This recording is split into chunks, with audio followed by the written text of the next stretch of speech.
दोस्तों, कल हमने देखा कि समर फूल परी का रक्षक बन गया था और वो उसके लिए लड़ रहा था।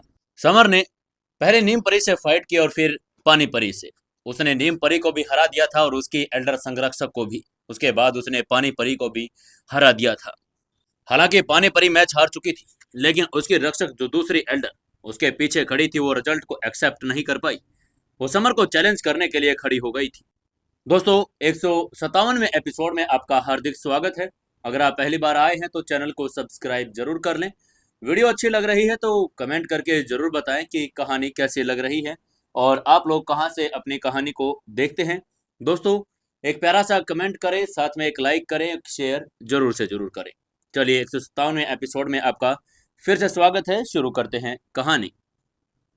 उसकी एल्डर 50 साल की महिला थी। कौवे के परों के जैसी आकृति होने के बावजूद खूबसूरत थी। अपने जवानी में वाकई खूबसूरत रही होगी। संत बनने के लिए संघर्ष केवल रेपुटेशन के लिए नहीं था, बल्कि इसे विनर को अधिक संसाधनों तक पहुंच मिलती थी। 100 फ्लावर सेक्ट में संत का अधिकार सेक्ट मास्टर के ठीक नीचे था। अधिक अधिकार का अर्थ था धन, अमृत, मार्शल आर्ट, तकनीक और स्पिरिचुअल हथियारों जैसे कई बड़े लाभ संसाधनों पर उसका अधिकार था। दूसरे एल्डर को अपनी अगली सफलता तक पहुंचने के पहले एक स्पिरिचुअल औषधि की जरूरत थी। हालांकि यह औषधि इतनी कीमती थी कि वो केवल सेक्ट मास्टर या संतों को उपलब्ध थी। यही वजह थी कि उसे पानी परी को जीत दिलानी थी। दूसरी एल्डर भीड़ में से बाहर निकली। उसने बोहें चढ़ाकर कहा, समर, मैं तुम्हें एक मैच के लिए चैलेंज करती हूँ। समर थोड़ा निराश होकर बोहें चढ़ा रहा था। उसने अभी अभी नीम परी को हराया था। उसकी संरक्षक तीसरी एल्डर ने उसे चैलेंज दिया था। अब पानी परी को हराने के बाद फिर से उसी के संरक्षक ने उसे चैलेंज कर दिया। समर को बिना कुछ कहे वहां खड़ा देखकर दूसरे एल्डर ने व्यंग्यात्मक लहजे में कहा, क्यों? क्या तुम्हें मुझसे फाइट करने की हिम्मत नहीं? क्या तुम डर रहे हो? उसकी बात सुनकर समर ने हल्के से मुस्कुराकर कहा, हाँ ठीक है, अगर तुम यही चाहती हो तो आ जाओ, जल्दी से रिंग में आ जाओ। उसकी बात को सुनकर दूसरी एल्डर तुरंत अखाड़े में चमकती हुई आई और उसने एक छोटा सा लाल डोरा निकाला। इस ढोल हथेली में ये इतना छोटा था कि राक्षसी लाल गेंडे की खाल से बना था। लाल गेंडा एक दुर्जय राक्षसी जानवर था जो किसी भी स्पिरिचुअल एनर्जी पर हमला कर सकता था। दूसरे एल्डर ने लाल ढोल पर प्रहार किया और अनेक अदृश्य ध्वनि तरंगे उत्पन्न कर दी। वो ऑक्सीजन की तरह थी और जिसे आप देख नहीं सकते थे, लेकिन वो वहां पर थी ही। समर को अपने मस्तिष्क में अत्यधिक दर्द महसूस हुआ क्योंकि उसके दूसरे एल्डर ने उसके मस्तिष्क पर स्पिरिचुअल हमला किया था। इस समय समर के मन पे फायर ड्रैगन फिर से प्रकट हुआ और उसने दूसरे एल्डर द्वारा छोड़े गए स्पिरिचुअल हमलों को निगल लिया। फायर ड्रैगन की आभा के सामने उसके स्पिरिचुअल हमले कागज के टुकड़े की तरह नाजुक थे। फायर ड्रैगन द्वारा स्पिरिचुअल एनर्जी निगलने के बाद उसने पिछली बार की तरह कुछ एनर्जी समर के लिए छोड़ दी। समर के मन में एक हरी रोशनी निकली। बाकी स्पिरिचुअल एनर्जी को निगल लिया गया और अब उसकी स्पिरिचुअल एनर्जी का आकार बड़ा हो गया। उसका रंग गहरा हो रहा था। तभी दूसरे एल्डर ने समर से कहा, समर, मेरे पास पानीपरी से अधिक स्पिरिचुअल तकनीक है। अब तुम निश्चित रूप से घायल हो गए हो, इसलिए तुम अब चुपचाप हार मान लो। समर ने उसकी तरफ तिरस्कार से देखा। असंभव। वहीं समर का जवाब सुनकर दूसरी एल्डर पहले तो एक पल के लिए रुक गई, फिर कुछ सेकंड बाद वो बहुत गुस्से में आ गई। उसने समर को ऐसे घूरा मानो वो कोई ज्वालामुखी फटा देना चाहती हो। वो क्रोधित थी क्योंकि 100 फ्लावर सेक्ट में उसके स्टूडेंट्स ने उसे हमेशा सबसे सीनियर एल्डरों में एक मानकर उसका आदर किया था। वो उसकी चापलूसी करते थे। समर को छोड़कर किसी ने भी कभी उसकी बेइज्जती नहीं की। दूसरे एल्डर के अलावा बाकी स्टूडेंट्स भी हैरान थे। ये आदमी अविश्वसनीय रूप से साहसी था। दूसरे एल्डर ने गुस्से में चिल्लाकर कहा, समर, तुमने मेरी बेइज्जती करने की हिम्मत कैसे की? मैं अपनी स्पिरिचुअल एनर्जी से तुम्हें मार डालूंगी। उसकी बात को सुनकर समर ने हंसकर कहा, हाँ चलो बेवकूफ, अपनी स्पिरिचुअल एनर्जी से मुझे मार दो। समर पागल नहीं था। उसने जानबूझकर ऐसा किया ताकि वो दूसरे एल्डर को अपनी स्पिरिचुअल एनर्जी से उस पर हमला करने के लिए उकसा सके। समर को एक और रहस्य पता चला कि वो दूसरे की स्पिरिचुअल एनर्जी को खा सकता है और अधिक पावर को प्राप्त कर सकता है। दरअसल समर उसे फिर से अपमानित करने के बाद दूसरे एल्डर को क्रोधित हो चुकी थी। दूसरे एल्डर ने लाल ढोल पर पागलों की तरह प्रहार जारी रखा, जिससे समर की तरफ कई झटके लगे। कई ध्वनि तरंगे समर के मस्तिष्क में घुस गई, जो उसके दिमाग को चीरकर उसे पागल बना रही थी। स्पिरिचुअल एनर्जी, मानव मस्तिष्क की सबसे बड़ी इंपॉर्टेंट एनर्जी, आत्मा के डैमेज होने और स्पिरिचुअल एनर्जी पर कंट्रोल खो देने पर व्यक्ति पागल हो सकता था। दूसरे एल्डर को समर से बहुत नफरत थी, तभी तो उसने उस पर इतना पावरफुल आक्रामक हमला किया था। दुर्भाग्य से दूसरे एल्डर को यह पता नहीं था कि वो जितना अधिक हमला करेगी, समर उतना ज्यादा खुश होगा, क्योंकि वो उसके सभी स्पिरिचुअल हमलों को अवशोषित कर रहा था। फायर ड्रैगन द्वारा स्पिरिचुअल हमलों का एक हिस्सा खा लेने के बाद उसने समर के लिए एक इम्पोर्टेंट बाकी एनर्जी रख दी थी। इतनी अधिक मात्रा में एनर्जी ग्रहण करने के बाद समर ने अपनी स्पिरिचुअल एनर्जी का फर्स्ट क्लास के मिड लेवल से उन्नत लेवल तक सुधार कर लिया था। उसकी स्पिरिचुअल एनर्जी की उन्नति के साथ उसकी आक्रमण पावर भी दोगुनी हो चुकी थी, इसलिए अब वो केवल एक के बजाय दो सर्पिल तरंगे छोड़ सकता था। समर ने दूसरी एल्डर पर चिल्लाकर कहा, बस अपनी स्पिरिचुअल एनर्जी के साथ आगे बढ़ते रहो मूर्ख। समर ने ऐसा जानबूझकर किया क्योंकि वो जानता था कि जितना अधिक वो दूसरी एल्डर को परेशान करेगा, वो उतने ज्यादा तरीके से उस पर हमला करेगी और जिससे स्पिरिचुअल एनर्जी उसे ज्यादा मिल जाएगी। दूसरे एल्डर ने फिर से ढोल पर पागलों की तरह प्रहार किया। समर ने दिमाग पर दर्जनों स्पिरिचुअल प्रहार किए। वो उसकी आत्मा को चीर डालने की कोशिश कर रही थी। फिर भी समर को इन हमलों से कोई खतरा नहीं था, क्योंकि उसने उन सभी को अवशोषित कर लिया और उसने अपनी पावर में बदल लिया। हालांकि बाद में उसे एक प्रॉब्लम का एहसास हुआ। उसकी स्पिरिचुअल एनर्जी एक निश्चित मात्रा में सेवन करने पर अचानक बढ़ना बंद हो गई थी। तब इस समर ने सिर में फायर ड्रैगन की आवाज गूंजी। उसने टेलीपैथी से कहा, जूनियर, दूसरे एल्डर की स्पिरिचुअल एनर्जी फर्स्ट क्लास के टॉप स्टेज की है और उसके स्पिरिचुअल हमलों को निकलकर तुम उसके लेवल पर पहुंच गए हो। जब तक तुम हाई क्वालिटी वाली एनर्जी को निगल नहीं लेते, तब तक तुम इसे हाई लेवल पर प्राप्त नहीं कर सकते। फायर ड्रैगन के स्पष्टीकरण से समर को आखिरकार समझ आ गया कि वो अपनी स्पिरिचुअल एनर्जी की क्वालिटी में अब सुधार क्यों नहीं कर पा रहा। क्योंकि उसे काफी लाभ मिल चुका था, इसलिए उसे अब दूसरे एल्डर को हराने का उसने फैसला कर लिया। उसने अपनी स्पिरिचुअल एनर्जी को केंद्रित किया और दो सर्पिल तरंगे बना ली, जो दूसरे एल्डर के मन में कूद गई। सर्पिल दो धारी तरंगों दो तीखी चाकू की तरह थी और उसने मन के दो हिस्सों में काट रही थी। उसके मुंह के एक कोने में खून की एक बूंद और एक दबी हुई करहा के साथ दूसरे एल्डर का दिमाग बुरी तरह से डैमेज हो गया। उसका चेहरा सफेद पड़ गया था। उन लोगों की तरह जिनकी स्पिरिचुअल एनर्जी डैमेज हो गई थी, वह भी अपनी गतिविधियों में अनाड़ी हो गई थी। हवा की तरह तेजी से समर उसके पीठ के पीछे गया और उसने उसके पीठ पर लात मारी, जिससे वो रिंग में उड़ गई और मुंह के बल जमीन पर गिर गई। आसपास के सभी स्टूडेंट्स ये दृश्य देखकर स्तब्ध रह गए थे तथा यह देखकर शर्मिंदा हो गए कि आमतौर पर गरिमामयी रहने वाले दूसरे एल्डर को लात मारी जा रही है और वो जमीन पर मुंह के बल गिरी हुई थी। यह सार्वजनिक अपमान था, चोटिल और अस्त व्यस्त। दूसरी एल्डर जमीन से उठ खड़ी हुई और उसकी आंखें क्रोध और घृणा से भर गई थी। तभी समर ने उसकी तरफ देखकर व्यंग करके कहा, तुम हार गई हो, मुझे इस तरह घूरने का कोई फायदा नहीं। समर ने एक नजर डालने के बाद उसे इग्नोर कर दिया और ये सोचकर कि एक हारे हुए व्यक्ति से बात करना समय की बर्बादी है। 100 फ्लावर सेक्ट के सेक्ट मास्टर दूसरे एल्डर की दयनीय स्थिति को देखकर थोड़ा क्रोधित हो गई। उसने समर को ठंडी निगाहों से देखा। अपने गुस्से के बावजूद उसने अनाउंसमेंट करके कहा, यह फाइट का विनर भी समर है। पानी परी और दूसरी एल्डर को हराने के बाद समर को अब सिर्फ वायु परी को हराने की जरूरत थी। तब जो फूल परी संत की उपाधि पुनः हासिल कर पाएगी। तभी 100 फ्लावर सेक्ट के सेक्ट मास्टर ने अनाउंसमेंट करके कहा, आखिरी मैच है समर और वायु परी के बीच। अनाउंसमेंट होते ही फाइटिंग अखाड़े में मौजूद लोग आपस में बातचीत करने लगे। एक लड़की ने कॉन्फिडेंस से कहा, पहली एल्डर की स्टूडेंट होने के नाते सीनियर सिस्टर वायुप्री बड़ी स्ट्रॉन्ग है। मुझे यकीन है कि वो निश्चित रूप से समर को हरा देगी। उसके पास खड़े लड़के ने सिर हिलाकर कहा, ठीक है, पहले एल्डर सेक्ट मास्टर की सबसे स्ट्रॉन्ग फाइटर है और उसकी स्टूडेंट होने के नाते वो बड़ी पावरफुल है। तब एक लड़के ने कहा, जाओ सीनियर सिस्टर वायुपरी, उस समर को हरा दो। उन सभी को यकीन था कि वायुपरी समर को हरा देगी। रिंग में खड़े होकर समर ने उनकी बातें सुनी, लेकिन उसने जरा भी परवाह नहीं की, क्योंकि सेक्ट में सभी को अपने से नीचे वो समझने लगा था, केवल सेक्ट मास्टर को छोड़कर। तभी पहले एल्डर ने वायुपरी को एक दर्पण देकर कहा, वायुपरी, ये दर्पण एक पृथ्वी लेस से स्पिरिचुअल हथियार है और तुम उसका उपयोग समर से फाइट करने के लिए कर सकती हो। ये दो हथेलियों के आकार का एक सफेद दर्पण था और जिसके पीछे एंशिएंट रहस्यमय फूलों का डिजाइन था। साफ था कि कोई एंशिएंट वस्तु थी। दर्पण का अगला हिस्सा कांच से नहीं बल्कि एक बर्फीले धूमकेतु के पृथ्वी से टकराने के बचे एक विशेष आकार के सफेद क्रिस्टल से बना था। पहले एल्डर के हाथ में जो दर्पण था उसे फ्रॉस्ट आइस मिरर कहा जाता था, जो प्रकृति की क्लास के हिम धूमकेतु से निकले उल्कापिंड से बना था, समर की रेड फायर तलवार की तरह। फ्रॉस्ट आइस मिरर भी एक पृथ्वी लेवल का हाई क्लास स्पिरिचुअल हथियार था। हाथ में फ्रॉस्ट आइस मिरर लिए वायुप्रिय उत्साह से अखाड़े में उतर गई। वो एक खूबसूरत महिला थी जिसका चेहरा आकर्षक था। गोरी त्वचा, प्यारी नाक, लाल होठ, चमकदार आंखें, पतली कमर और सीधे लंबी टांगे। वो दर्पण के बैकग्राउंड में काफी परिचित थी, जिसके कारण से उसे विश्वास था कि वो समर को हरा देगी।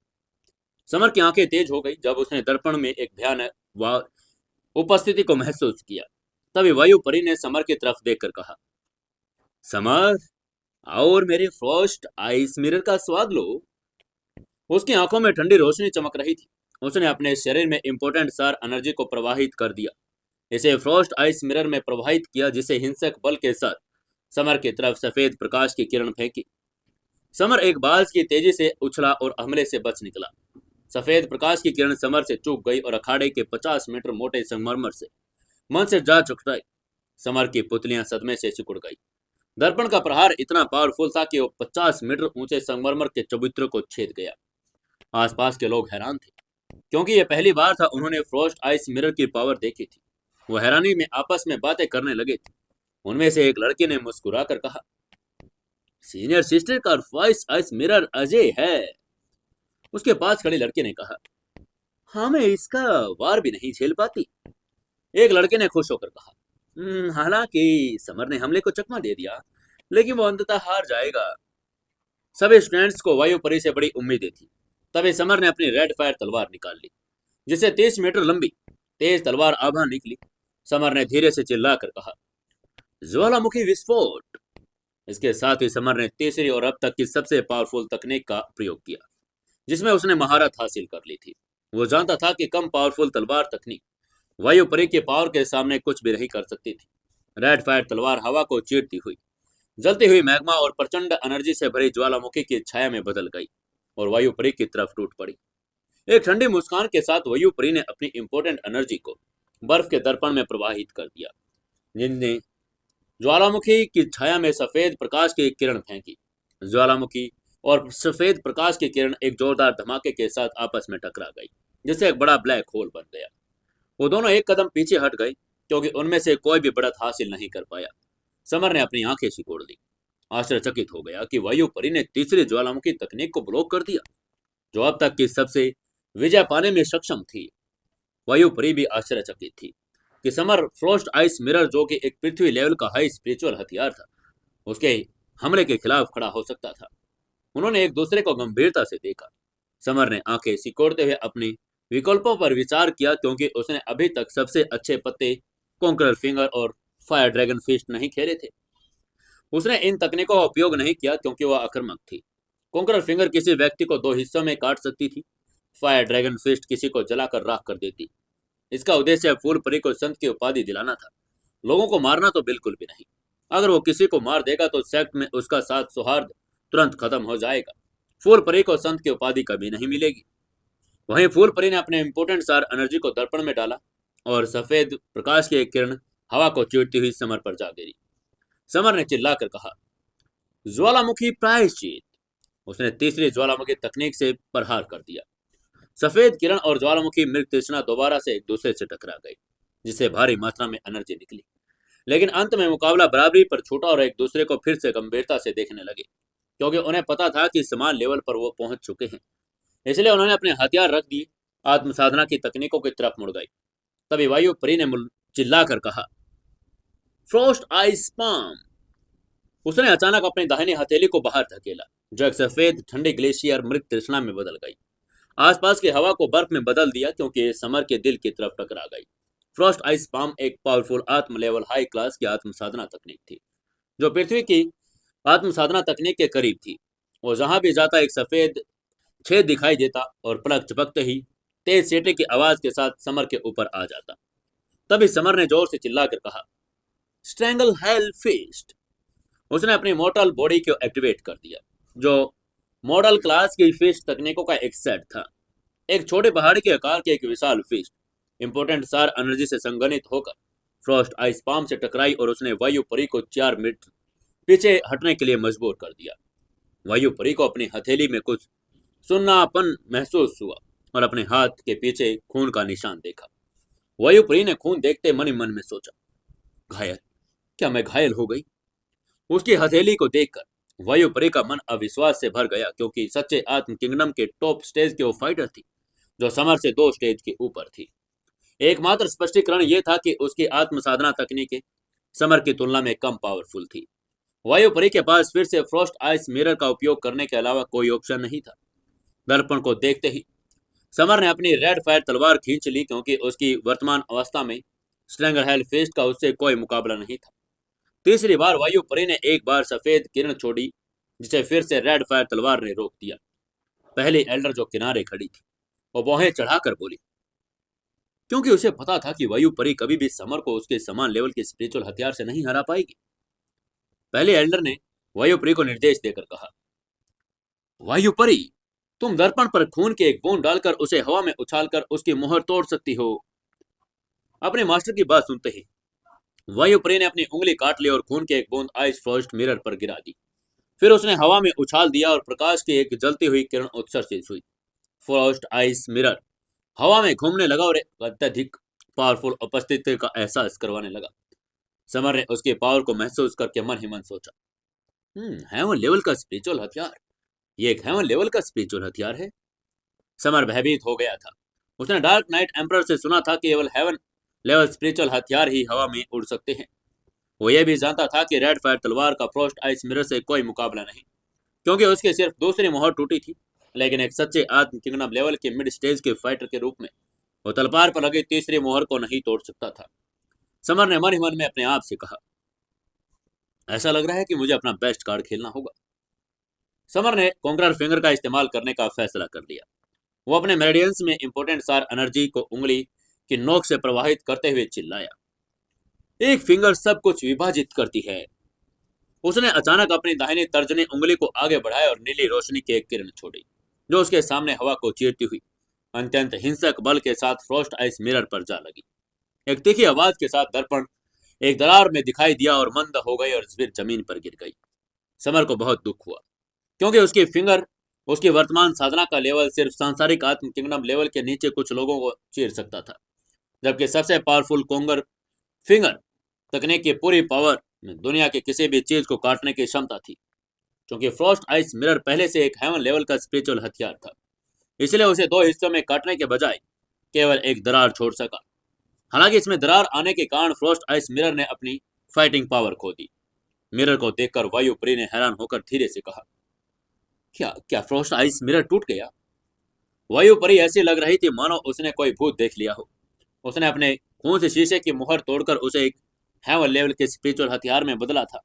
100 फ्लावर सेक्ट की सेक्ट मास्टर, जो संसारिक आत्म किंगडम लेवल की फाइटर थी, वह भी हेवन लेवल स्पिरिचुअल हथियार के हमले को रोक नहीं पाती।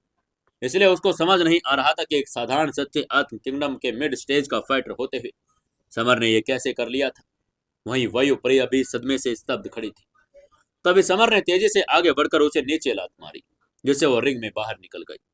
रूल्स के अनुसार जो भी फाइटिंग रिंग से बाहर निकल जाता वो मैच हार जाता। समर ने फाइटिंग रिंग के बाहर जाकर वायुपरी को देखा, अहंकार से अनाउंस करते हुए कहा, वायुपरी तुम हार गई हो। उसने अपने हाथों को अपनी पीठ के पीछे ऐसे बांधे जैसे कोई बहुत बड़ा एक्सपर्ट हो। वायुपरी सदमे से असहनीय दर्द से स्तब्ध और पीली पड़ गई। उसने धीरे से बुदबुदाते हुए कहा, मैं हार गई। आसपास के सभी स्टूडेंट्स अविश्वास से दंग रह गई जब उन्होंने देखा कि उनकी पावरफुल सीनियर सिस्टर हार गई है और उसने अखाड़े से बाहर निकाल दिया गया। वो सभी एक ही बात मन ही मन कर रहे थे, क्या सीनियर सिस्टर वायुपरी हार गई? तभी वायुपरी की संरक्षक पहली एल्डर आंखों में चमक लिए खड़ी हो गई। वो समर को चैलेंज करने के इरादे से रिंग में चली गई। समर की सुप्रीम पावर को जानते हुए पहली एल्डर रिंग में पहुंचते ही हमला बोल दिया। पहली एल्डर ने गुस्से में चिल्ला कर कहा, विंड एज आत्म फिस्ट। उसने अपना दाहिना पंच अचानक बाहर निकाला और 40 मीटर लंबी एक चमकदार ब्लेड में बदल गया। समर के सिर पर जबरदस्त बल के साथ टकराया। एक संसारिक आत्म किंगडम लेवल का हाफ स्टेज का फाइटर द्वारा किया गया पावरफुल पंच था और इससे एक असामान्य व्यक्ति के सिर में छेद हो सकता था। प्रथम एल्डर की पावरफुल उपस्थिति को महसूस करते हुए समर ने दूसरी स्ट्रेंगल हेल फिस्ट तकनीक का इस्तेमाल करने का फैसला करके चिल्लाया। दूसरी तकनीक, पर्वत कुचलने की मुट्ठी। प्राकृतिक एनर्जी का विशाल पिंड आकाश में उठा और जबरदस्त बल के साथ विंड एंड स्प्लिट फिस्ट से टकरा गया। दो पंच आपस में टकराए और धरती हिल गई, जैसे हवा में एक बड़ा सा काला छेद बन गया। प्रचंड एनर्जी तरंगे धीरे धीरे आपस में आकाश में फैल गई। पहले एल्डर ने अपनी पोजीशन बनाए रखी, जबकि समर को एक कदम पीछे हटना पड़ा। पहले एल्डर ने पहले राउंड में बढ़त हासिल कर ली।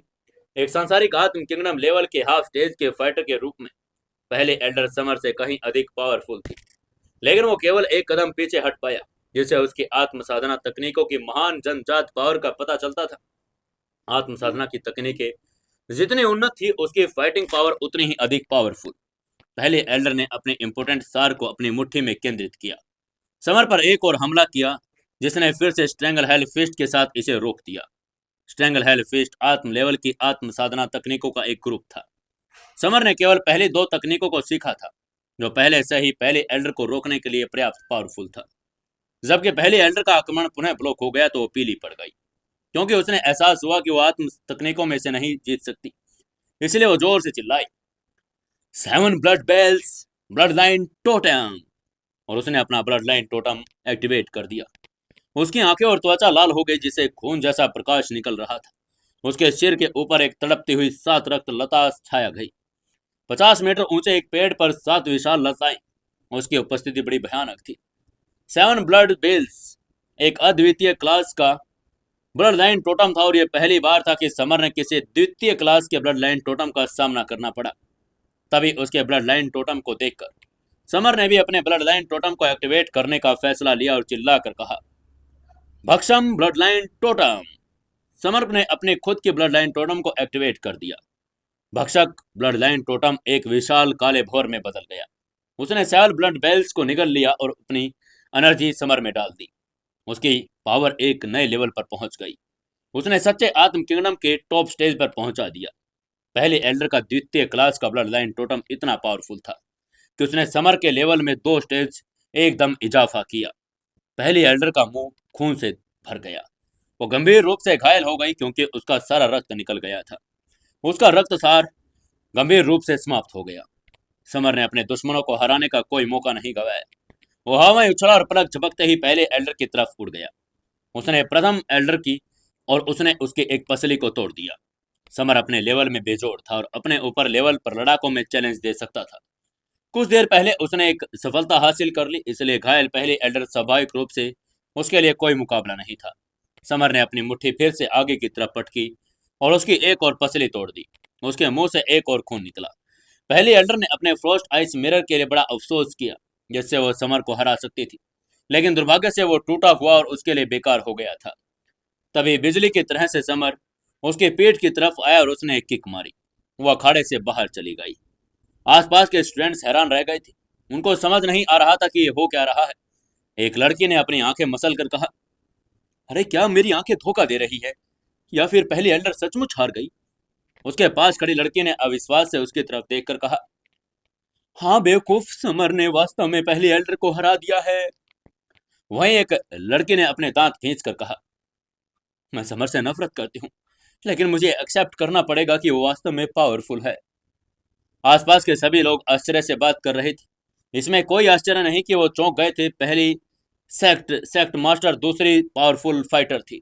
सच्चाई ये थी कि समर ताकत में पहले एल्डर के सामने कुछ भी नहीं था, लेकिन उसने समर के खिलाफ अपने ब्लड लाइन टोटम का उपयोग करने की गलती कर दी, क्योंकि वो नहीं जानती थी कि समर का भक्षक बेजोड़ है। घायल पहले एल्डर को देखकर 100 फ्लावर सेक्ट की सेक्ट मास्टर क्रोधित हो गई थी, लेकिन सबके पहले ऐसे वो रिजल्ट को देखकर इनकार नहीं कर सकती थी।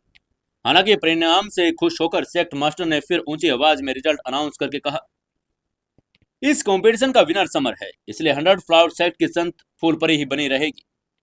एक मंद मुस्कान के साथ समर रिंग से फूलपरी के पास गया और उसने फूलपरी से कहा, मैंने तुम्हें निराश नहीं किया, मैंने तुम्हारी संत की उपाधि वापस तुम्हें दिला दी है। वहीं फूलपरी का चेहरा उत्साह से लाल हो गया था। उसने डरकर कहा, thank you summer. 100 flower sect की संत एकमात्र स्त्री नहीं थी। उस सेक्ट के सभी प्रकार के संसाधनों तक पहुंच जाती, जैसे अमृत, फाइटिंग, स्पिरिचुअल हथियार। एक बार खिताब के लिए इनाम एक दुर्लभ इंपोर्टेंट सार गोली थी जो सच्चे आत्म किंगडम लेवल में प्रवेश करने में मदद करती। फूल परी ने सेक्ट के सेक्ट मास्टर से एक इंपोर्टेंट सार की गोली ली। ये एक नीली अंगूठे आकार की गोली थी जिसमें एक गहरा नीला प्रभाव मंडल निकल रहा था। उसने तुरंत वो गोली मुंह में डाल ली और एनर्जी के एक उभार में बदल गई। उसकी मांसपेशियां, हड्डियां और शिराओं में प्रवेश कर गई। अंततः वो डोंटियन तक पहुंची और एकात्म सेंटर में संगनित हो गई। उसके शरीर से एक जबरदस्त पावर निकली। वो सीधे आत्म किंगडम लेवल के टॉप स्टेज पर पहुंच गई थी। इंपोर्टेंट सार गोली वास्तव में पावरफुल थी क्योंकि उसने फूल परी को सीधे हाई किंगडम लेवल के एक सच्चे आत्म किंगडम लेवल के टॉप स्टेज में पहुंचा दिया था। तभी समर ने एक मुस्कान के साथ उससे कहा, फूल परी, सच्चे आत्म किंगडम लेवल में सफलतापूर्वक पहुंचने के लिए बधाई हो। समर की बधाई को सुनकर फूल परी का आकर्षक चेहरा फिर से लाल हो गया।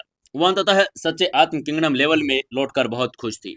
सभी आत्म साधकों के लिए अपनी पावर पुनः प्राप्त करना ऐसा था कि मानो उन्होंने दूसरा जीवन पा लिया हो और इसलिए उनका जश्न मनाया जाना चाहिए। फूल परी ने कृतज्ञता से जवाब देकर कहा, थैंक यू समर। वो जानती थी कि जब वो समर की मदद की वजह से हुआ है, अगर समर ना होता तो वो कुछ भी नहीं कर पाती, बस कारावास रूम में बैठी रह पाती। वहीं समर ने मुस्कुराकर कहा, तुम्हें धन्यवाद कहने की कोई जरूरत नहीं। मेरे कारण तुम्हारा लेवल कम हो गया था, इसलिए मुझे तुम्हारी मदद तो करनी ही थी। उसकी बात को सुनकर फूल परी ने खूबसूरती से मुस्कुराकर कहा, ठीक है, चलो मेरे साथ आओ। वो समर को दूसरे कमरे में ले गई। इस विशाल कमरे में केवल संत रह सकती थी, इसलिए वो इस कमरे में लौट सकती थी। फूल परी ने ध्यान से सबके बक्से में एक सीक्रेट पुस्तक को निकाला और उस पर लिखा था ड्रैगन स्टेप्स। ये सांसारिक आत्म लेवल के फर्स्ट स्टेज की तकनीक थी और केवल सेक्ट मास्टर और संत प्रैक्टिस कर सकते थे।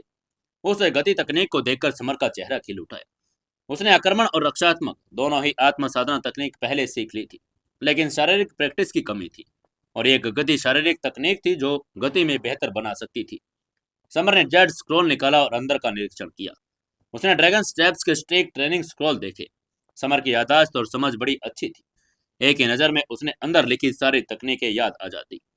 समर के पैर जमीन से इधर उधर हिल रहे थे, कभी पूर्व की दिशा में तो कभी पश्चिम में, कभी उत्तर तो कभी दक्षिण। वो चारों दिशाओं में लगातार घूम रहा था।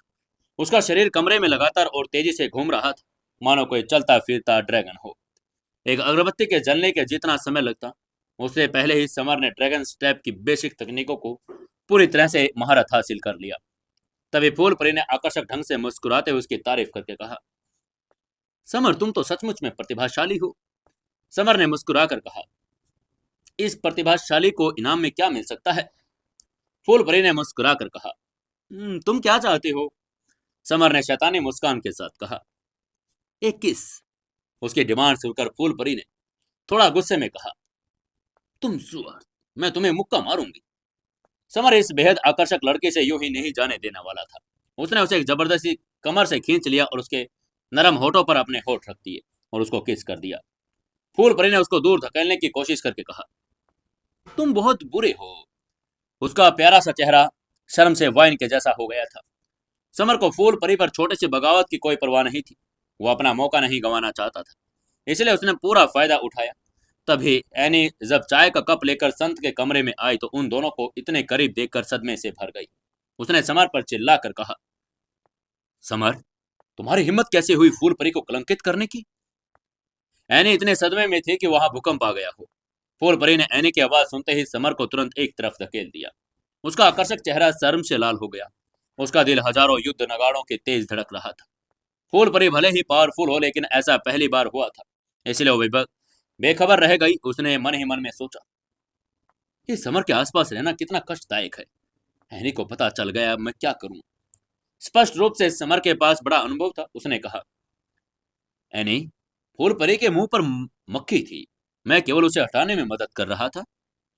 समर बड़ा होशियार था, उसका रिएक्शन बड़ा तेज था।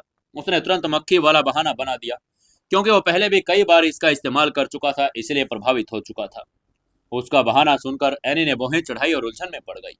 उसने मन ही मन में सोचा, 100 फ्लावर सेक्ट का तो पूरा साल मौसम ठंडा रहता है, फिर मक्खी कहां से आ गई? एनी ने चारों तरफ देखा, लेकिन उसे एक भी मक्खी नहीं मिली। उसका चेहरा भ्रम और दुख से भरा हुआ था। समर ने उसकी उलझन भरी चेहरे को देखा और तुरंत उसका शक दूर करने के लिए कहा, एनी, देखो ये मक्खी है। समर मुस्कुराया और बिजली की गति से अपना दाहिना हाथ बढ़ाया। हवा में मक्खी पकड़ ली। एनी ने मक्खी को देखते ही कहा, ये तो सचमुच मक्खी है। एनी को समझ नहीं आ रहा था कि क्या जवाब दे। जब उसने समर के हाथ में मक्खी देखी, वो सचमुच मक्खी थी। समर अब एनी के सामने फूल परी को किस नहीं कर सकता था, इसलिए उसने एक बातचीत की और वहां से निकल गया। फूल परी ने खुद समर को सेक्ट के बाहर तक सी ऑफ किया और उसकी आंखों में अनिश्चा का भाव था। फूल परी और समर ने एक साथ मिलकर कई अनुभव किए थे और इस बार समर ने उसे संत की उपाधि वापस दिलाने में मदद कर दी थी। वहीं समर 100 फ्लावर सेक्ट से निकल चुका था। इंदौर के लिए वापस फ्लाइट ली। इंदौर पहुंचते ही समर सीधे निपानिया पैलेस की विला नंबर 13 में पहुंचा। कियारा आज ऑफिस नहीं गई थी।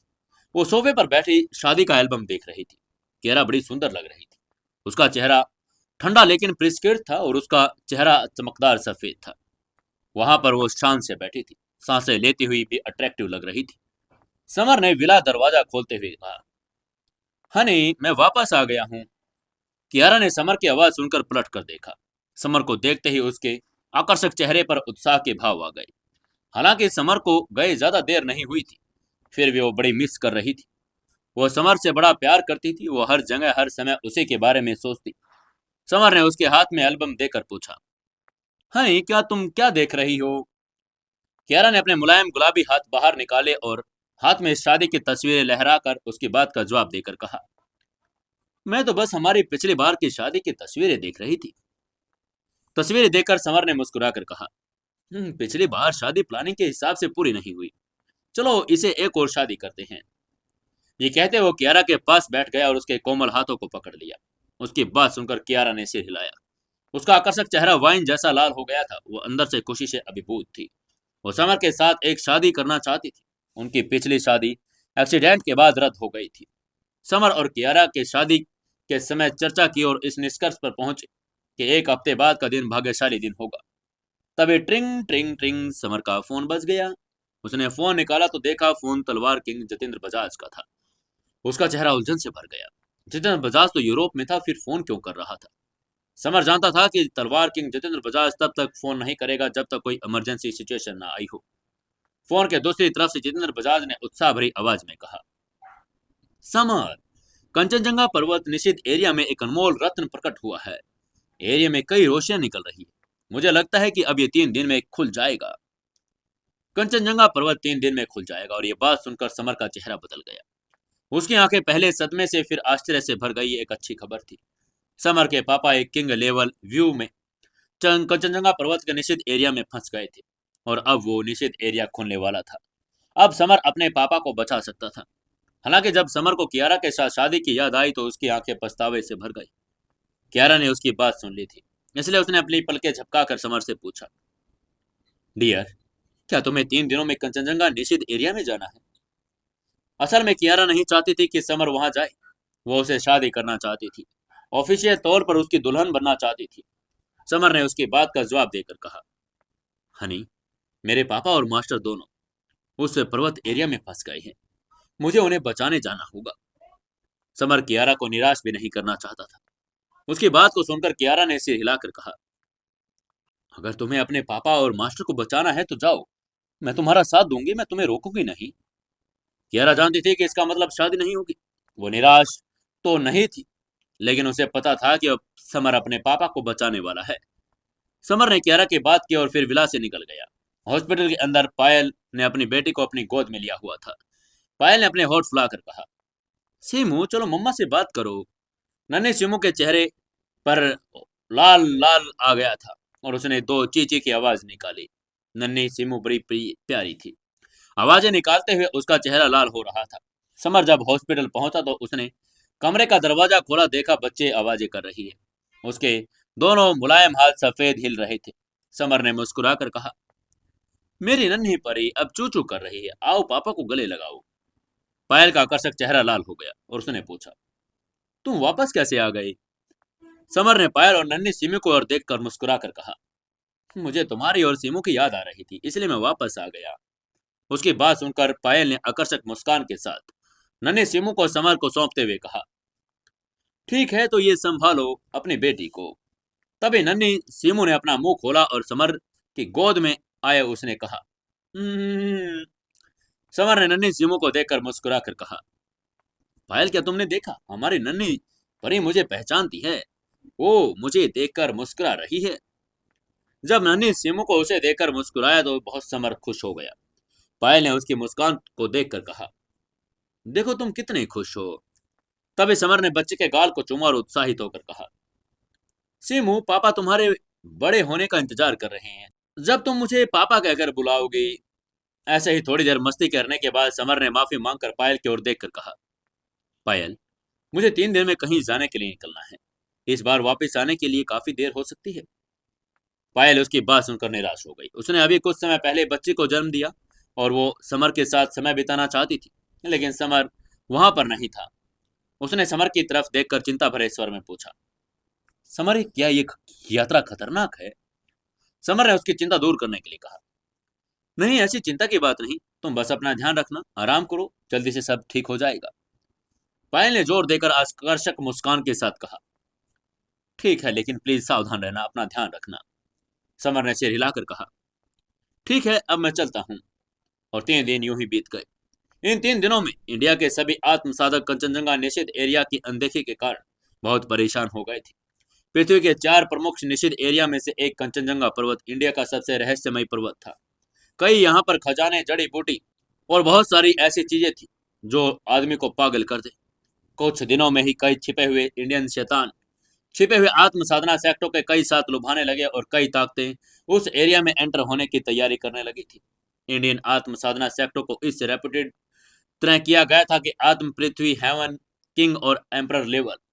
इंडिया का हेवन तलवार सेक्ट एक पृथ्वी लेवल सीक्रेट सेक्ट सबसे दुर्जय लोगों का हेवन तलवार सेक्ट के हेड ऑफिस में इकट्ठा कर चुका था।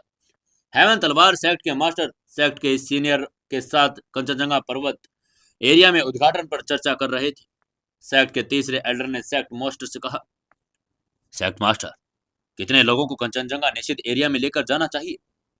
सेक्ट मास्टर ने उसकी बात का जवाब कहा, टॉप 100 रैंकिंग वाले स्टूडेंट्स को इकट्ठा करो। तीसरे एल्डर ने सिर हिलाकर कहा, जी सेक्ट मास्टर। न केवल हेवन तलवार सेक्ट बल्कि अन्य पृथ्वी लेवल सेक्ट फोर्सेस जैसे ब्लैक ब्लेड सेक्ट, कोलिंग स्टोन सेक्ट, दुष्ट स्काई सेक्ट और राक्षसी ब्लड सेक्ट, साथ ही आत्म लेवल के साधना सेक्ट जैसे तलवार मंडप, fire emperor sect, 100 flower sect और इसी तरह सभी कंचनजंगा पर्वत की तरफ चल पड़े। समर भी शैडो ग्रुप टीम को लेकर कंचनजंगा पर्वत निषेध एरिया की तरफ बढ़ रहा था।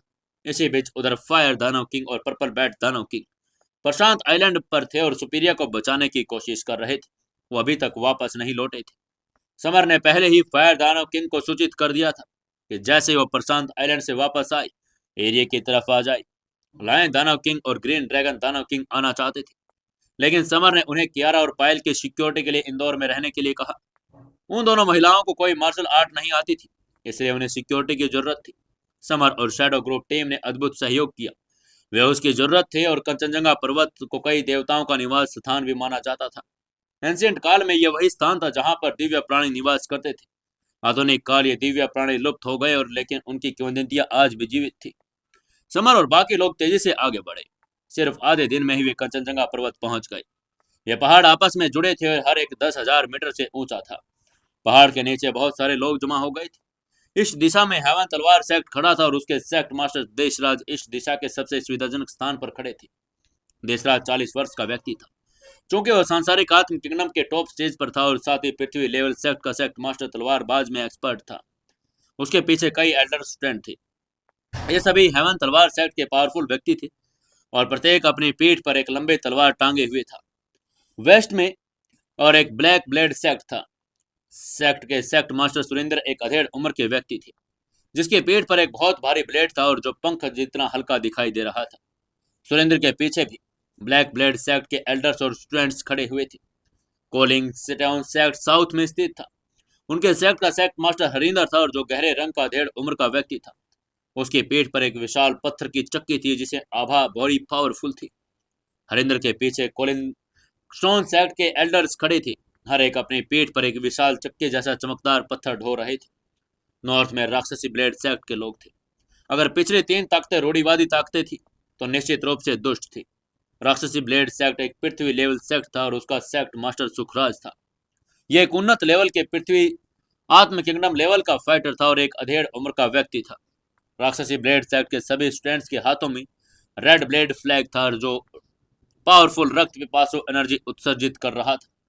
समर ने आश्चर्य से इन सभी को देखा, जो लोग सभी पावरफुल थे। उनको देखते ही समर ने मन ही मन में सोचा, ये 4 सेक्ट वास्तव में पावरफुल हैं। 4 पृथ्वी लेवल के इस सेक्टरों में कंचनजंगा पर्वत के सामने अपना स्थान ले लिया। बीच में दुष्ट स्काई सेक्ट था और दो दुष्ट स्काई सेक्ट एक अनकन्वेंशनल सेक्ट था। दुष्ट स्काई सेक्ट का सेक्ट मास्टर जगदीश पृथ्वी आत्म किंगडम लेवल के टॉप स्टेज पर था और अत्यंत पावरफुल था। उसकी आंखें हरी थी। इन 5 हेड पृथ्वी लेवल सेक्टरों के साथ स्पिरिचुअल लेवल सेक्ट, जिनमें fire emperor sect, 100 flower sect और तलवार मंडप भी शामिल थे, सभी पीछे थे। उनमें से 100 फ्लावर सेक्ट के सेक्ट मास्टर हरिराज और तलवार मंडप के मास्टर दोनों ही सांसारिक आत्म किंगडम लेवल के फाइटर थे। समर ने इन लोगों से कई जान पहचाने चेहरे देखे। फूल परी, शिवांगी और भी कई थे, लेकिन उनमें से कोई भी कमजोर नहीं था। कंचनजंगा पर्वत निषिद्ध एरिया के एंट्री गेट पर एक रहस्यमय प्रकाश अवरोध था और जो उसकी रक्षा करता था। अंदर जाने के लिए उन्हें उस प्रकाश अवरोध को तोड़ना पड़ेगा। देशराज, सुरिंदर, हरिंदर और सुखराज सभी ने अपने स्पिरिचुअल हथियार निकाले और प्रकाश अवरोध पर हमला किया। जोरदार प्रकाश अवरोध में एक दरार टूट गई। हमले की ताकत बढ़ने के साथ रक्षात्मक प्रकाश अवरोध में दरारें बढ़ती गई और अचानक एक जोरदार धमाके के साथ गायब हो गया। कंचनजंगा पर्वत निषेध एरिया को खोल दिया गया। आसपास के लोग बड़े रोमांचित थे। वो पहाड़ की तरफ दौड़ पड़े। समर और शैडो ग्रुप टीम पीछे रह गई थी, लेकिन फिर भी अंदर जाने में कामयाब रहे। तभी प्रकाश की एक चमक के साथ समर ने खुद को एक पर्वत श्रृंखला के बीच पाया। कंचनजंगा पर्वत के भीतर एक सीक्रेट आयाम था। समर ने चारों तरफ देखा। वहां केवल वो और मोंक थे। बाकी शैडो ग्रुप टीम और अन्य लोग प्रकाश द्वार कहीं और पहुंच गए थे। तभी मोंक ने थोड़ा कंफ्यूजन में पूछा, बॉस, हम कहाँ जा रहे हैं? समर ने अपनी आत्म एनर्जी मुक्त की और आसपास के वातावरण को महसूस किया। उसने नॉर्थ दिशा में इशारा करते हुए कहा, चलो हम उस तरफ चलते हैं। कंचनजंगा पर्वत रहस्यमय से भरा था। ऊंची पर्वत, पर्वतमालाओं, पेड़ों, नदियों, झीलों, दलदल और पता नहीं क्या क्या यहाँ पर सब कुछ था। एक सच्चे आत्म किंगडम लेवल के एक्सपर्ट स्टेज का एक पावरफुल जानवर ब्लैक एगल किंग ने बड़ी एनर्जी का प्रदर्शन किया। अपने विशाल पंख फड़फड़ाए और समर पर भयंकर रूप से हमला करना शुरू कर दिया।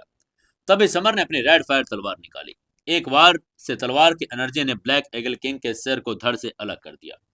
जैसे ब्लैक ईगल किंग का सिर गिरा, उसकी विशाल लाश जोरदार जमीन पर गिर गई और सभी जानवर तो दूर जाकर गिरी, डर के मारे आसपास इंतजार कर रहे थे। इसके बाद समर ने बेपरवाही से मोंक से कहा, मोंक, आग जलाओ, चलो खाना बनाते हैं। शैडो ग्रुप टीम पहले शैडो ग्रुप पर मिशन पर जाती, उन्हें अक्सर टाइगर और पैंथर जैसे जानवर मिलते। वहीं लोग आपस में शिकार भोजन के लिए करते थे। इस प्रक्रिया के दौरान उसे ब्लैक ईगल किंग के पेट के अंदर एक राक्षसी कोर मिला। यह वही सार था जिसमें ब्लैक ईगल किंग की सारी पावर समाहित थी। उसने तुरंत उसे अंदर सोख लिया और उसकी पावर सच्चे आत्म किंगडम लेवल के फर्स्ट स्टेज के ऊपर उठ गई। इसके बाद मोंक ने आग जलाई, ईगल किंग के पंख नोचे और फिर मांस को तख्तियों पर रख दिया। नीचे लकड़ियां जलने लगी, चटकने लगी और मांस गर्म होने लगा। ब्लैक ईगल किंग का पैर सुहाना सुनहरा पीला, कुरकुरा और रसीला था। ब्लैक ईगल किंग के पैर के लाइफ एनर्जी और कैलोरी की मात्रा भरपूर थी। कौन जानता था कि इन राक्षसी जानवरों का मांस सार बढ़ा सकता था। समर और मोंक बड़े खुश हो गए थे। न केवल जीवन का सार बढ़ा, बल्कि मोंक का भी। और वो सभी पूरी तरह से तो समर और मोंक पर्वत श्रृंखलाओं की तरफ आगे बढ़ते गए। नीरज हेवन तलवार सेक्ट का नेतृत्व कर रहा था। शिवांगी फायर एम्पर सेक्ट के लोगों का नेतृत्व कर रही थी। नीरज और शिवांगी ने एक दूसरे को ठंडेपन से देखा। उनके सामने 1 किलोग्राम सफेद स्पिरिचुअल जड़ी बूटी थी और एक दोयम दर्जे की स्पिरिचुअल जड़ी बूटी थी। एक हेवन स्टार बर्फ जैसी जड़ी बूटी जो लाइफ एनर्जी बढ़ा सकती थी। चाहे वो हेवन सेक्ट का नीरज हो या फायर एम्पर सेक्ट की शिवांगी, दोनों ही 7 स्टार बर्फ की जड़ी बूटी का झुरमुट चाहते थे। नीरज ने जैसे ही समर को आते देखा तो उसने अपनी बोहें चढ़ा ली और चिल्लाकर बोला, यहां से दूर रहो। नीरज ने सोचा कि वो समर को 7 स्टार बर्फ जड़ी बूटी से उनके कंपटीशन करने के लिए वहां आया है। समर परेशान था। वो अभी यहाँ आया था। उसे पहले भी वहां से दूर रहने के लिए कह दिया गया। समर ने नीरज की तरफ देखकर ठंडे स्वर में कहा, क्या आज तुमने अपने दांत ब्रश नहीं की? बहुत बदबू आ रही है। उसकी बात को सुनकर शिवांगी जोर से हंसी। उसका आकर्षक चेहरा समर की वजह से नर्म पड़ गया। इस आदमी ने उसके मुंह कर पहले ही चिल्लाकर बोल दिया। समर ने जब शिवांगी के खूबसूरत चेहरे को देखा और उसमें मुस्कुरा कर कहा, शिवांगी, तुम तो पहले से खूबसूरत हो गई हो। शिवांगी ने समर की तरफ देखकर कहा। तुम बहुत ज्यादा बोलते हो। उसको समर की तारीफ सुनकर शर्म आ रही थी और उसकी शर्म की वजह से उसका चेहरा लाल हो गया। समर को हर बार मिलने पर उसे चिढ़ाना अच्छा लगता था, इसलिए शिवांगी के मन में समर ने शिकायत करके कहा, क्या तुम इतना भी नहीं देख सकते कि यहाँ हेवन तलवार सेट के स्टूडेंट्स भी हैं? नीरज ने जब देखा कि समर ने उसे इग्नोर कर दिया, शिवांगी के साथ फ्लर्ट करने लगा है, तो उसने नाराजगी भरे स्वर में कहा, मैंने तुम्हें कहा था कि यहाँ से चले जाओ, क्या तुमने सुना नहीं? वो हेवन तलवार सेट के एक प्रतिभाशाली स्टूडेंट था। तभी समर ने नीरज की ओर मजाक बनाते हुए कहा, मुझे लगा कि तुमने आज सुबह अपने दांत ब्रश नहीं किए। पता चला है कि तुमने एक महीने से ब्रश नहीं किए। ओह, इसमें से तो टॉयलेट जैसी बदबू आ रही है। उसकी बात को सुनकर नीरज ने गुस्से में चिल्लाकर कहा, बेवकूफ, क्या तुम जानते हो मैं कौन हूं? मुझे गाली देने की तुम्हारी हिम्मत कैसे हुई? समर ने उपहास भरी नजरों से उससे कहा, कौन हो तुम? नीरज ने अहंकार से कहा, मैं नीरज हूं, पृथ्वी लेवल आत्म साधना हेवन तलवार सेट का प्रतिभाशाली स्टूडेंट्स। चुपचाप घुटने टेक कर क्षमा मांग लो, वरना तुम्हारे साथ बहुत बुरा होगा। समर ने तिरस्कार से मुस्कुराते हुए कहा, माफी मांगू? तुम अपने आप को क्या समझते हो? जल्दी से मेरी आंखों से दूर हो जाओ, वापस वहीं चले जाओ जहां से आए हो। वहीं समर की तिरस्कार भरी बातों को सुनकर नीरज की आंखें खतरनाक किलिंग इंटेंट से भर गई। वो युवक नीच था और किसी भी चीज से ज्यादा समर को मारना चाहता था। नीरज ने लंबी तलवार निकाली और लाल प्रकाश की एक किरण उसके चारों तरफ घूमने लगी। लंबी तलवार ने आकाश में उछाला और हवा को चीरते हुए समर पर हमला कर दिया। समर ने अपनी रेड फायर तलवार निकाली और चिल्लाकर बोला, ज्वालामुखी विस्फोट। समर ने अपनी रेड फायर तलवार आगे बढ़ाई, एक होलोग्राम जैसा ज्वालामुखी बना दिया और उसके प्रभाव में एक बड़ी दरार पड़ गई। इससे कोई शक नहीं था कि क्रिम्सन लाइट तलवार बड़ी पावरफुल थी। अगर ये कोई सामान्य तलवार होती तो समर के एक ही वार में उसके दो टुकड़े हो जाते। एक पावरफुल तलवारबाजी सेक्ट के रूप में हेवन तलवार सेक्ट के सभी तलवारबाजों की प्रैक्टिस करते थे। उन सभी के पास एक कीमती तलवार थी। दरार देखकर नीरज का चेहरा गंभीर हो गया। वो गुस्से से लाल हो गया था। यह उसका अनमोल स्पिरिचुअल हथियार था। उसने उसका इस्तेमाल करके अनगिनत लोगों को मारा था, लेकिन यह डैमेज कैसे हो सकता था? नीरज में गुस्से में चिल्लाकर कहा, क्रिम्सन लाइट स्वॉर्ड तकनीक। नीरज ने तुरंत तलवारबाजी हमले की तकनीक का इस्तेमाल किया। उसने हवा में मौजूद इंपोर्टेंट सार को लाल रोशनी की 10 किरणों में संगनित कर दिया, जो तेज थपथपाने की आवाज के साथ हवा को चीरती हुई समर पर टूट पड़ी। समर ने अपनी तलवार को एक घेरा बनाया। उसने एक विशाल ज्वाला उत्पन्न की और उसमें तेज एनर्जी निकली, जिसने लाल रोशनियों को घेर लिया। फिर जब समर ने ओपोनेंट की तलवारबाजी को ध्वस्त कर दिया, तो खरगोश की तरफ तेजी से आगे बढ़ा और नीरज के सामने प्रकट हो गया। तलवार के एक ही वार से वो नीरज के ऊपर से निकलकर उसकी तरफ टूट पड़ा। नीरज ने जल्दी से बचाव में अपनी तलवार निकाली, लेकिन समर की तलवार से वो फिर से छेद हो गई और एक दरार में दिखाई दिया। समर की तलवार तुरंत फिर से गायब हो गई और इस बार नीरज के गले में घुस गई। तभी नीरज ने डर भरी आंखों से कहा, मैं हेवन तलवार सेट का स्टूडेंट हूं, मुझे तुम्हें मारने की हिम्मत भी कैसे की? मेरा सेट तुम्हें आसानी से छोड़ेगा नहीं।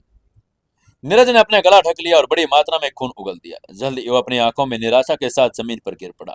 बहुत जल्द उसकी मौत हो गई। समर को नीरज की धमकी से कोई फर्क नहीं पड़ा, क्योंकि वो कभी डरने वाला नहीं था। वहीं जब अन्य हेवन तलवार सेट स्टूडेंट्स ने नीरज की मौत देखी तो उनके चेहरे पर क्रोध आ गया। वो सभी समर पर टूट पड़े। समर ने तलवार में अपना इंपोर्टेंट सार समेट लिया और आकाश में एक वक्र रेखा खींच दी। एक ही झटके में उसने तीनों स्टूडेंट्स को एक गले काट डाले, उन्हें जमीन पर मरने के लिए छोड़ दिया। समर अब सच्चे आत्म किंगडम के एक्सपर्ट स्टेज पर था। जहां तक वो सांसारिक सच्चे आत्म किंगडम लेवल के फाइटर से नहीं मिलता था, कोई भी उसे नहीं हरा सकता था। तभी शिवांगी ने मुस्कुराते हुए कहा, समर, तुम्हारी ताकत तो पहले से बढ़ गई है। शिवांगी ने इन हेवन तलवार सेट के स्टूडेंट्स से फाइट की थी और वो कमजोर थी, उनका मुकाबला नहीं कर सकती थी। कौन जानता था कि समर उतने आसानी से उन्हें मार देगा। वहीं समर मुस्कुराया और 7 स्टार बर्फ की जड़ बूटी के पास गया। उसने उसे उठाया और शिवांगी को दे दिया। उसने और शिवांगी को धीरे से कहा, ये तुम्हारे लिए है। उसकी बात को सुनकर शिवांगी का खूबसूरत चेहरा लाल हो गया। उसने सोचा भी नहीं था कि समर इतनी कीमती जड़ी बूटी उसे देगा। समर ने मन में फायर एम्पर सेट के यंग मिस्टर्स के लिए कुछ भावनाएं थी। समर ने मुस्कुराते हुए शिवांगी से कहा, इस जड़ी बूटी को सोखने के लिए एक जगह ढूंढो, मैं तुम्हारी रक्षा करूंगा। शिवांगी ने सिर हिलाया, एक बड़े से पेड़ के नीचे पैर पर पैर रखकर बैठ गई। उसने उसे खूबसूरत हाथों में 7 स्टार बर्फ की जड़ी बूटी को उठाया। जैसे शिवांगी ने अंदर खींचा, जड़ी बूटी ने जबरदस्त एनर्जी निकाली और वो शिवांगी की एनर्जी से मिल गई। 7 स्टार बर्फ की जड़ी बूटी में बड़ी एनर्जी थी। यह शिवांगी के नशे उसकी मांसपेशियों से होकर गुजरी। शिवांगी को सच्चे आत्म किंगडम की फर्स्ट स्टेज से गुजरने में ज्यादा समय नहीं लगा और वो मोंक जैसी थी। निसंदेह 7 स्टार बर्फ की जड़ी बूटी में अपार एनर्जी थी। इसके बाद मोंक, शिवांगी और कुछ अन्य फायर एम्पर्स के स्टूडेंट्स आगे बढ़ते रहे। कंचनजंगा पर्वत निश्चित एरिया बड़ा बड़ा था। समर को नहीं पता था कि उसके पिता और मास्टर कहाँ फंसे हैं, इसलिए उसे आगे बढ़ना पड़ा और जानकारी इकट्ठा करनी पड़ी। समर और अन्य लोग भी कंचनजंगा पर्वत के बाहर एरिया में थे। निश्चित एरिया 4 एरिया में विभाजित था, बाहर, भीतरी, मध्य और केंद्र। कंचनजंगा पर्वत जितना अंदर जाता, यह उतना ही खतरनाक होता जाता था। कुछ ही देर में उन्हें एक विशाल दलदल दिखाई दिया, जिसमें 100 से ज्यादा पावरफुल मगरमच्छ थे। उनमें से हर एक पावरफुल था। उनका नेता मगरमच्छ किंग, वो टॉप स्टेज पर था। कंचनजंगा पर्वत के सभी राक्षसी जानवर बड़े पावरफुल थे, बाहर के जानवरों से कहीं ज्यादा। ये तो सिर्फ 1000 मील का बाहरी पर्वत क्षेत्र था। वे पहले से ही एक आत्म किंगडम लेवल के मगरमच्छ किंग से टकरा चुके थे। मगरमच्छ किंग ने समर से कहा, मानवो, यह मगरमच्छों का एरिया है, अब यहां से चले जाओ, नहीं तो हम तुम्हें खा जाएंगे। समर ने ठंडे मुस्कान के साथ कहा, तुम हमें नहीं खा सकते क्योंकि तुम्हारे में इतनी पावर नहीं। मैं तुम्हें एक मौका देता हूं, मैं तुम्हें जीवित छोड़ दूंगा अगर तुम लोग हमें दलदल से पार ले चलो। समर की बात सुनकर मगरमच्छ के चेहरे पर गुस्सा आ गया। उसके सामने खड़ा ये इंसान कितना घिनौना था। वो दलदल से निकलकर उसके ऊपर सवार होना चाहता था। खाओ खाओ खाओ, मगरमच्छ किंग के लिए शासक के रूप में अपना गौरव पुनः प्राप्त करने का एकमात्र तरीका है। मगरमच्छ किंग ने दहाड़कर एक काली प्रकाश निकाली। यह किरण उसकी पावरफुल थी और पानी में एक पीपे जितनी मोटी थी। तभी समर जोर से चिल्लाया, ट्रैंगल हेल फीस्ट। समर ने अपने दाहिने हाथ से पंच मारा और लाइफ एनर्जी का एक विशाल प्रेत संगनित होकर काली प्रकाश किरण से टकरा गया। उसने प्रकाश की किरण में एक छेद कर दिया और हवा में बिखर गई। मगरमच्छ किंग द्वारा किया गया हमला स्ट्रैंगल हेल फिस्ट की पावर के सामने कुछ भी नहीं था। यह मगरमच्छ किंग दलदल के अंदर सबसे पावरफुल था, लेकिन समर को जल्द ही समझ आ गया कि पानी बिजली के साथ कैसे रिएक्ट करता है। इसलिए समर ने बिजली रत्न को बाहर निकाला और रिक्वेस्ट करके कहा, हे इंद्रराज, प्लीज इस मगरमच्छ के ऊपर बिजली गिराएं। उसने बिजली रक्त के अंदर इंपोर्टेंट सार को एक्टिवेट कर दिया। अचानक लाल बिजली की एक चमक उठी, मगरमच्छ किंग पर टूट पड़ी। मगरमच्छ किंग घबरा गया। उसने डर कर कहा, बिजली बिजली क्यों चमक रही है? उसका यह सबसे बड़ा डर था। मगरमच्छ किंग भागना चाहता था, लेकिन देर हो चुकी थी और बिजली उस पर गिर चुकी थी। टकरानों की आवाज से मगरमच्छ किंग का सारा शरीर बेकाबू होकर कांप गया। उसकी त्वचा झुलसकर काली पड़ गई और सदमे से मर गया था। दलदल का पानी बिजली की ग्रहणों को करने वाला, वो इस झटके से न सिर्फ मगरमच्छ किंग की मौत हुई, बल्कि 10 मगरमच्छ और भी मारे गए थे। अचानक दलदल में सैकड़ों मगरमच्छ मारे गए, केवल आधे ही जीवित बचे। वे अपने लीडर के किंग को देखकर, उसके सामने खड़ा युवक भयानक था। वो उन पर बिजली गिरा सकता था। समर ने बचे हुए मगरमच्छों से कहा, हमें इस दलदल से पार ले चलो, वरना तुम्हारा भी हाल मगरमच्छ किंग जैसा हो जाएगा। ये मगरमच्छ भयभीत हो गए थे। उन्होंने जल्दी से सिर हिलाया। समर की पूरी टीम को दलदल से पार ले गई। रास्ते में शिवांगी और फायर एम्पर सेक्ट के लोग समय समय पर समर को देखते रहे। उनकी आंखें आश्चर्य और अजीबता से फैलती जा रही थी। दलदल पार करने के कुछ बार ही उन्होंने अपने सामने लड़ाई की आवाजें सुनी, जो बड़ी तेज लग रही थी। उनके सामने जंगल के 2 ग्रुप लड़ रहे थे। एक ने काले गाउन पहने थे, जिनकी आस्तीन पर ब्लैक ब्लेड की प्रतीक था, और वो ब्लैड ब्लेड के फॉलोअर्स थे। लगभग 20 साल का एक युवक, जो काले कपड़े पहने हुए था और उसकी पीठ पर एक काला ब्लेड था। दूसरी दिशा में सभी बिना कमीज वाले पुरुष थे, जिनमें से प्रत्येक की पीठ पर एक विशाल काला चक्की का पाट था।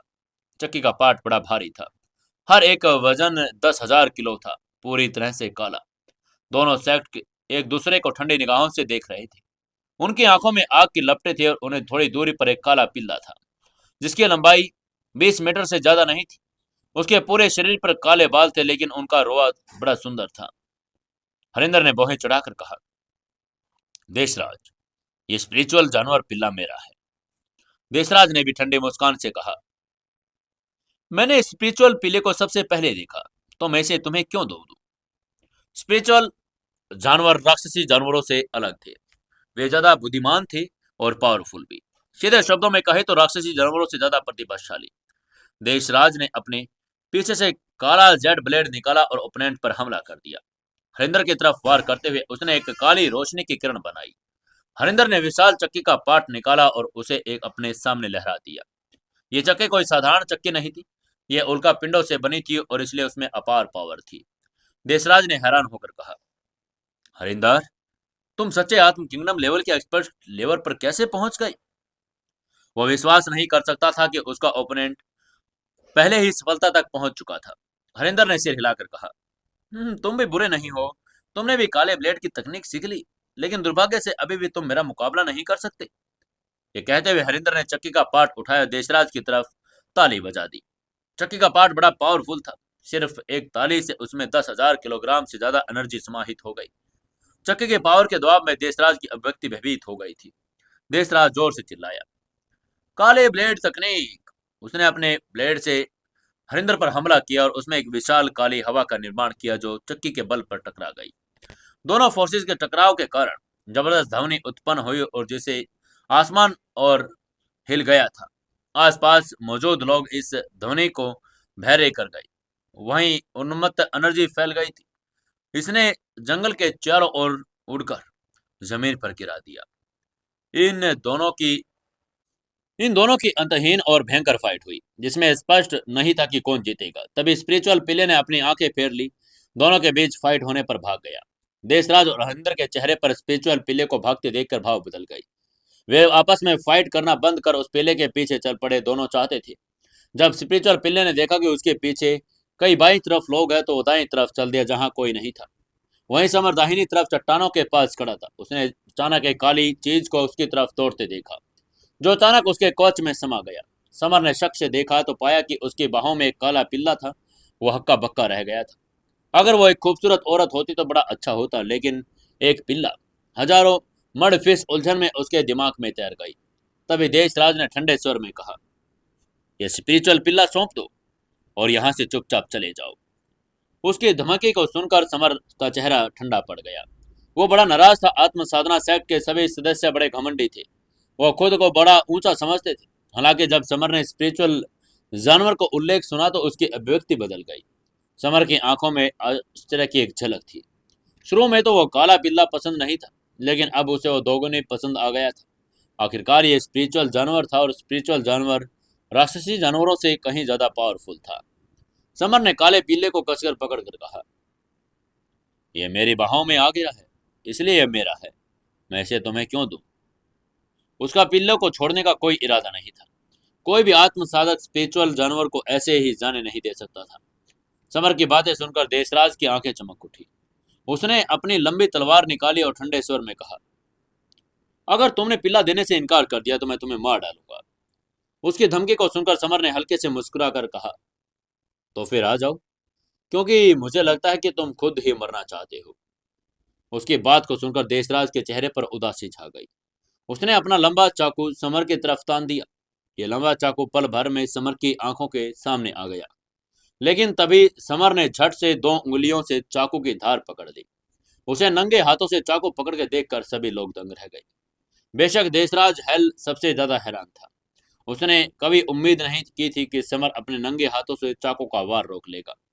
आखिरकार यह उसका लंबा चाकू स्पिरिचुअल हथियार था। समर ने अपनी उंगलियां भींच ली और तुरंत काले लंबे चाकू को पानी के टुकड़ों में तोड़ दिया। फिर उसने देशराज के दिल पर जोरदार पंच मारा और उसके टुकड़े टुकड़े कर दिए। उसने देशराज को एक ही पंच में मार डाला। देशराज की मौत देखकर आसपास के लोग स्तब्ध रह गए थे। हरिंदर सबसे ज्यादा हैरान था। उसकी पावर देशराज के जैसी थी। वो दोनों आत्म किंगडम लेवल के टॉप स्टेज के फाइटर थे। इसलिए हरिंदर ने समर से कहा, मैं पृथ्वी लेवल के आत्म साधना सेक्ट का हिस्सा हूँ। अगर तुम महेंद्र के दुश्मन नहीं बनना चाहते तो पिल्ला मुझे दे दो।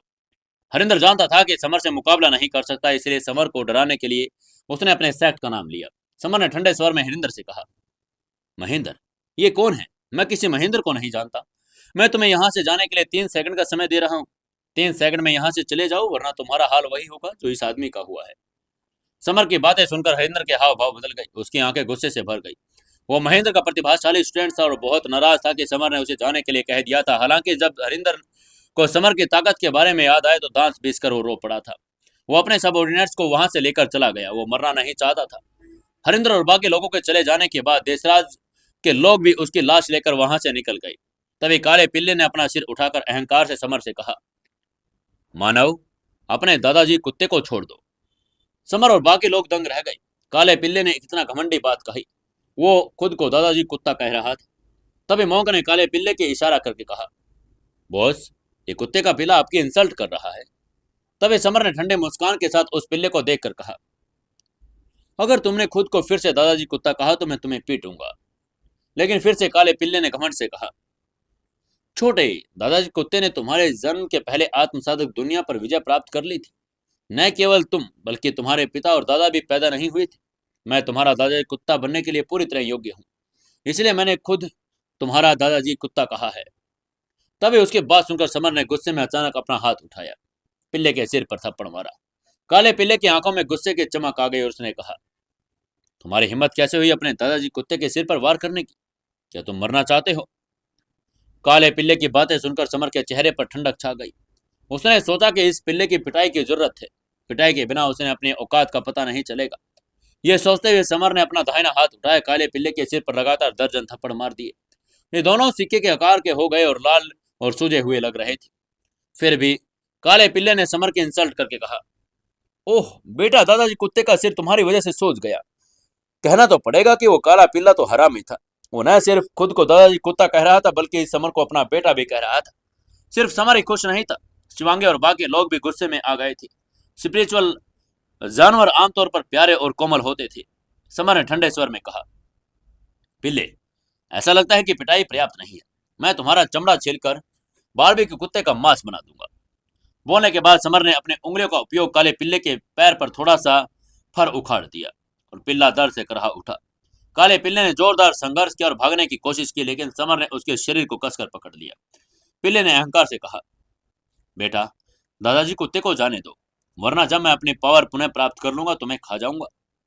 समर को पिल्ले के घमंडी रवैये पर गुस्सा आ रहा था, लेकिन उसकी बातों ने उसे कुछ जानकारी मिल गई। पिल्ले की पावर कम हो गई थी, वो बहुत कमजोर हो गया था। उसने पीटने का समय इस समय यही था। समर ने पिल्ले के शरीर पर कुछ और बाल नोचे। बालों पर खून के धब्बे थे। तभी काले पिल्ले ने दर्द से करहा कर कहा, मेरे बाल मत नोचो, मुझे जाने दो। समर ने ठंडे मुस्कान के साथ कहा, क्या तुम हार मान रहे हो? क्या तुम अभी भी दादाजी कुत्ते हो? काले पिल्ले ने कहा, मैं दादाजी कुत्ता नहीं हूं, मैं पौधे का कुत्ता हूं। उसकी बात सुनकर समर और बाकी लोग अवाक रह गए। पिल्ला अभी बहुत घमंडी था। ऐसा व्यवहार कर रहा था जैसे उसे किसी चीज का डर नहीं हो। वो खुद को पोते का कुत्ता कह रहा था। सच तो यह था कि काला पिल्ला भी हार मानने को तैयार नहीं था। हालांकि उसकी पावर कम हो जाने के कारण उसका शरीर कमजोर था। इससे भी ज्यादा इंपॉर्टेंट बात यह थी कि उसके फर पर खून था और उसके खून में इतनी पावर समाहित थी। अगर वो खून और बहता तो उसकी पावर और तेजी से घट जाती। हालांकि काले पिल्ले ने हार मान ली, खुद को पोता कुत्ता कह रहा था, फिर भी वो मन ही मन आश्वस्त नहीं था। उसने कसम खा ली थी कि जब उसे पावर वापस मिलेगी तो समर को पीटेगा। काला पिल्ले ने समर को कुछ समय के लिए वश में कर लिया था। सच तो यह था कि वो वश में नहीं हुआ था। उसे समर ने बस ये सबक सिखाया था और जो बहुत ज्यादा आज्ञाकारी हो गया। समर को दादा कुत्ता कहने की हिम्मत नहीं कर रहा था। समर, मोंक और शिवांगी अन्य लोग काले पिल्ले के साथ कंचनजंगा पर्वत के भीतरी भाग की तरफ चल पड़े। समर ने काले पिल्ले से फिर से पूछा वो किस प्रजाति का है, लेकिन पिल्ले ने अपनी पहचान बताने से इनकार कर दिया। पीला छोटा लग रहा था, लेकिन कुछ समय राक्षसी जानवर डर से कांप रहे थे। जब उन्होंने पिल्ले को देखा तो हिलने की हिम्मत नहीं कर रहे थे। बेशक वो कमजोर हो गया था, लेकिन राक्षसी जानवर उससे डरते थे। कंचनजंगा पर्वत के निषिद्ध एरिया में कई पहाड़ और घाटियां थी और वहां आसमान जितने ऊंचे एंशियंट वृक्ष और हर जगह लताएं थी। जंगली जानवर और जहरीले कीड़ों के झुंड थे। ये जहरीले जानवर उड़ने के राक्षसी जानवर थे। वे काले पिल्ले से बिल्कुल नहीं डरते थे। वे काले राक्षसी ततैया का एक ग्रुप था और हर राक्षसी ततैया मुट्ठी में आकार की थी। कुछ दूरी पर जमीन पर कई लाशें पड़ी थी। वे सब राक्षसी ततैया के जहरीले डंक से मर गए थे। एक लाश का मांस ततैया ने पूरा खा लिया और उसका कंकाल बचा था। तभी उनको देखकर मोंक ने समर के पास आकर कहा, बॉस, राक्षसी ततैया बड़ा पावरफुल है, अब हमें क्या करना चाहिए? समर पहले तो भागना चाहता था, लेकिन राक्षसी ततैया बड़ा तेज था। उनका लीडर दानव ततैया किंग, यह बाकी सभी ततैयों से बड़ा था और एक बाल के आकार का था। उसके शरीर के पिछले हिस्से में लगा डंक कम से कम 10 मीटर लंबा था। जिससे सभी के दिलों में डर बैठ गया। राक्षस ततैया ने आकाश में तैरते हुए जानलेवा इरादे के साथ कहा, मानव, हमारे क्षेत्र पर आक्रमण करने की तुम्हारी हिम्मत कैसे हुई? मैं तुम्हें डंक मारकर मार डालूंगा। कंचनजंगा पर्वत, सभी राक्षसी जानवरों के अपने अपने इलाके थे। समर और बाकी लोग राक्षसी ततैया के इलाके में घुस आए थे। अब तो उनकी मौत पक्की तय थी।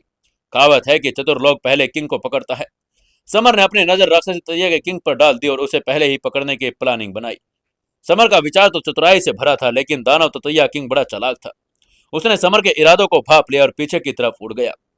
तभी 100 से ज्यादा राक्षसी ततैये समर और बाकियों की तरफ झपटा मारने लगे। तभी उनको अपनी तरफ आकर रेड फायर तलवार उसने निकाल ली और दूसरों से कहा, लड़ने के लिए तैयार हो जाओ दोस्तों।